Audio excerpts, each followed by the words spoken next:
Hello friends, నమస్తే. Welcome to my YouTube channel mysterious world Telugu. ఒక్కొక్కసారి మన కళ్ళే మనల్ని మోసం చేస్తూ ఉంటాయి. పైకి కనిపించేదొకటి, లోపల జరిగేదొకటి. ఇవాళ రేపు సోషల్ మీడియాలో ఒకరు పెట్టే పోస్టులను బట్టి వీళ్ళ లైఫ్ ఇంత బాగుంది, ఇంత హ్యాపీగా ఉంది, లేదా ఇంత లగ్జరీగా ఉంది అని మనం డిసైడ్ చేసేస్తూ ఉంటాం. కానీ నిజానికి అలాంటి వాళ్ళ జీవితాల్లోనే ఎంతో ట్రాజడీ కూడా దాగుంటుంది. అందరిలోనూ ఎంతో ప్రేమగా, ఎంతో కేరింగ్గా చూసుకునే ఒక హస్బెండ్ 4 గోడల మధ్య తన భార్యకు చూపించిన నరకాన్ని ఇవాళ మనం చెప్పుకోబోతున్నాం. ఈ ఇన్సిడెంట్ గురించి తెలుసుకోవడానికి మనం థాయిలాండ్లోని నాంతపురికి వెళ్లాల్సి ఉంటుంది. ఫిబ్రవరి 19, 2024న ఒక అమ్మాయి సోషల్ మీడియాలో ఒక పోస్ట్ పెట్టింది. అదేంటంటే తన ఫ్రెండ్ అయిన నూన్ అనే అమ్మాయి కనిపించడం లేదని. నూన్ తన హస్బెండ్ బర్త్డేని బ్యాంకాక్లో సెలబ్రేట్ చేసుకుని ఇంటికి తిరిగి వెళ్తున్న టైంలో తనకి తన హస్బెండ్కి గొడవైందని, ఆ తర్వాత నుంచి తను కనిపించడం లేదని పోస్ట్ చేసింది. ఆ నెక్స్ట్ డేనే నూన్ హస్బెండ్ అయిన టాయ్ తన 2 ఏళ్ల కూతుర్ని ఎత్తుకొని పాక్రెట్లో ఉన్న పోలీస్ స్టేషన్కు వెళ్ళాడు. తన భార్య అయిన నూన్ కనిపించడం లేదని, నా బర్త్డే సెలబ్రేట్ చేసుకుని ఇంటికి తిరిగి వెళ్తున్న టైంలో నూన్ వల్ల ఒక చిన్న యాక్సిడెంట్ అయిందని, దాంతో వారి మధ్య చాలా పెద్ద గొడవైందని చెప్పాడు. ఆ కోపంలో నూన్ మీద నేను చేయి కూడా చేసుకున్నానని, దాంతో తను నన్ను తోసేసి ట్యాక్సీ ఎక్కి ఎక్కడికో వెళ్ళిపోయిందని చెప్పుకొచ్చి కంప్లైంట్ ఇచ్చి నూన్ను ఎలాగైనా వెతికి తీసుకురమ్మని బాధపడుతూ అక్కడి నుంచి వెళ్ళిపోయాడు. మళ్ళీ అదే రోజు ఈవినింగ్ పోలీస్ స్టేషన్కు వచ్చి నా భార్య గురించి ఏమైనా ఇన్ఫర్మేషన్ దొరికిందా అని చాలా బాధగా అడిగాడు. ప్రెస్తో టాయ్ మాట్లాడుతూ, నూన్, నేను నిన్ను చాలా బాధ పెట్టానని, ఇంకెప్పుడు నీ మీద చేయి చేసుకోనని, మన పాప నీ కోసం చాలా బెంగ పెట్టుకుందని, దయచేసి ఇంటికి తిరిగి వచ్చేయమని ప్రాధేయపడ్డాడు. ఈ న్యూస్ వైరల్ కావడంతో థాయిలాండ్ మొత్తం టాయ్ మీద జాలిపడ్డారు. కానీ నూన్ తల్లి అయిన పెన్ మాత్రం టాయ్ మీద సందేహపడింది. నూన్ వెళ్ళిన వెంటనే తనను పట్టుకోవడానికి ట్రై చేయకుండా ఎందుకు కంప్లైంట్ లేటుగా ఇచ్చాడని మీడియాను క్వశ్చన్ చేసింది. అంతేకాదు నూన్ను టాయ్ చాలాసార్లు టార్చర్ చేసేవాడని, ఇంతకు ముందు ఒకసారి కాలితో నూన్ ఫేస్ మీద తన్నడం వల్ల నూన్కు తీవ్ర గాయాలయ్యాయని, దీంతో నూన్ టాయ్ మీద పోలీస్ కేసు కూడా ఫైల్ చేసిందని చెప్పింది. తన కూతురి 3 ఏళ్ల వివాహ జీవితంలో ఇలాంటి గొడవలు ఎన్నో జరిగాయని, తన కూతురు టాయ్ వల్ల ఎంతో బాధపడిందని చెప్పుకొచ్చింది. అంతేకాదు ఈ బిహేవియర్తో తన మనవరాలకు కూడా చాలా డేంజర్ ఉందని పోలీసుల పర్మిషన్తో నూన్ కూతురు కస్టడీని పెన్ తీసుకుంది. దీంతో ఒక్కసారిగా సోషల్ మీడియాలో టాయ్ మీద ఉన్న సింపతి కాస్త అనుమానంగా మారింది. ఇంతలో దగ్గరలో ఉన్న ఒక రబ్బర్ ప్లాంటేషన్లో ఒక మహిళ మృతదేహం పడి ఉందని, ఎవరో ఆ మృతదేహాన్ని గుర్తుపట్టలేనంత విధంగా కాల్ చేశారని పోలీసులకు కంప్లైంట్ వచ్చింది.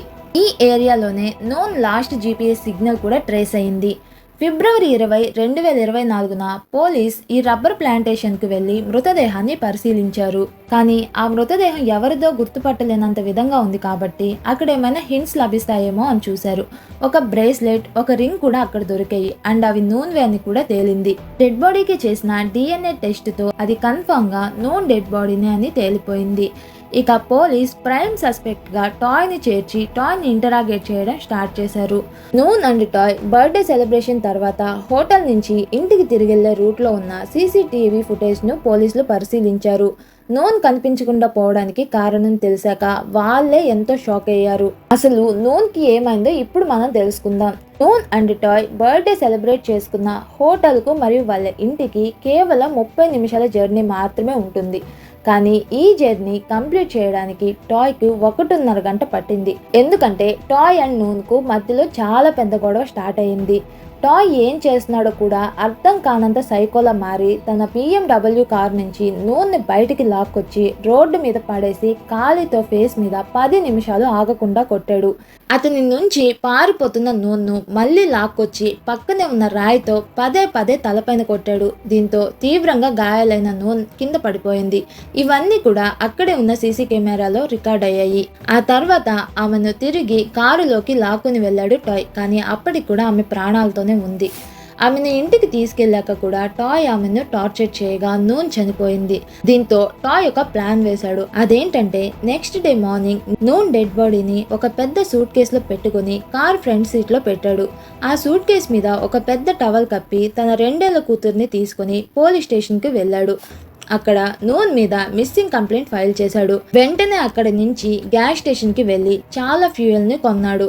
అవి తీసుకుని నేరుగా రబ్బర్ ప్లాంటేషన్ కి వెళ్లి నూన్ బాడీని తగలబెట్టేశాడు. ఇదంతా తన 2 ఏళ్ల కూతురి కళ్ళ ముందే జరిగింది. అక్కడ అసలు ఏం జరుగుతుందో, తన తల్లికి ఏమవుతుందో కూడా అర్థం కాని ఆ పసిపాప ఈ కేసుకి సాక్ష్యం అయింది. నూన్ ఎప్పుడు కూడా సోషల్ మీడియాలో చాలా యాక్టివ్ గా ఉంటూ ఉండేది. తన హస్బెండ్ తనకి ఇచ్చిన సర్ప్రైజెస్ ని పోస్ట్ చేస్తూ ఉండేది. కానీ సోషల్ మీడియా వరకే తన లైఫ్ చాలా బాగుండేది. రియల్ గా తను ఎంతో ట్రాజడీని ఫేస్ చేసింది. నూన్ని చంపిన తర్వాత తన హస్బెండ్ పశ్చాత్తాప పడకపోగా నూన్ తన బిడ్డను వదిలి ఎక్కడికో పారిపోయిందని అబద్ధాలాడాడు టాయ్. అందరూ నూన్ని తప్పు పట్టే విధంగా చేశాడు. ఒక విధంగా చెప్పాలంటే ఇలాంటి ఇన్సిడెంట్స్ జరగడానికి ఆ దేశపు చట్టమే కారణమని చెప్పుకోవాలి. ఎందుకంటే ఐలాండ్ లో డొమెస్టిక్ వైలెన్స్ వల్ల భార్య భర్త విడిపోవాలంటే భర్త కనీసం 7 సార్లైన భార్యను టార్చర్ చేయాలి, లేదంటే ఆ భార్యకు భర్త నుంచి విముక్తి దొరకదు. నూన్ కేసులో కూడా అదే జరిగింది. టాయ్ మారుతాడని కోర్టు అతనికి ఛాన్సెస్ ఇస్తూ పోయింది. కానీ టాయ్ మాత్రం తన భార్యని చంపి తన కూతుర్ని అనాథం చేశాడు. కాగా ఈ కేసుకి సంబంధించిన జడ్జిమెంట్ అనేది ఇంకా రాలేదు. ఇక్కడితో ఈ వీడియో అయిపోతూ ఉంది. ఈ ఇన్సిడెంట్ మీద మీకేమనిపించింది అనేది కామెంట్ చేయండి. మీకు కనుక మన ఛానల్లో వీడియోస్ నచ్చినట్లయితే లైక్ చేయండి, షేర్ చేయండి, సబ్స్క్రైబ్ చేయండి. Thank you for watching.